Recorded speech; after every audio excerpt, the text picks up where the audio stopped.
Good morning, my name's Ryan Littlestone from forexflow.live, and we'll start off with the euro. And what we've been looking at here is I've been playing shorts on this from up in the 109s down through 108s, and one of the big areas that I had been watching was the 108.30 area.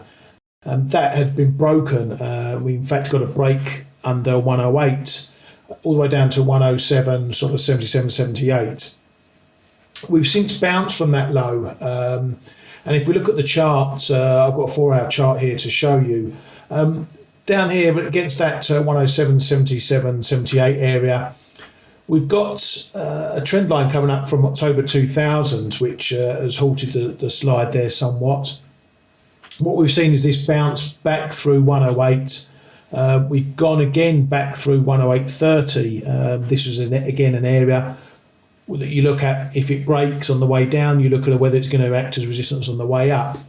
It has in part, but it's become a bit diluted. So what we've seen is a bounce up to the prior resistance area or prior support area around 108, so 65.70.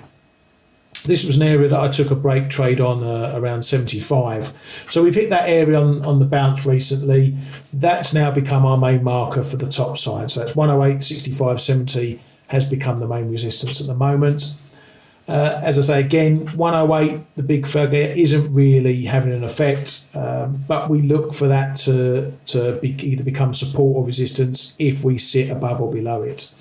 If we come back below the 108 level, then we could well get a push down to the lows again and maybe another test. The potential trade there is to look for a break of this 77.80 area. Maybe around 75, look for a breakthrough there and through that trend line, see if we get a further push lower. At the moment, we're in a bit of neutral ground here. We've seen, obviously, the last few days, all through January and February, we've seen this pair get sold off. So the bearish pressure isn't released yet, but a break above that 108, 65, 70 area might take a bit of pressure off. And if we get above 109, again, we could see further gains. But I'm still quite bearish on this currency, especially now we're seeing the coronavirus issue happening in Italy, and that's maybe kicking off there. So one to keep an eye on there. We've got our levels in play, pretty much 100 pips in between the tops and bottom ranges. That's what we're going to look at. So that's a quick review of a couple of pairs that we've been trading and monitoring this week, and I wish you luck with your trading.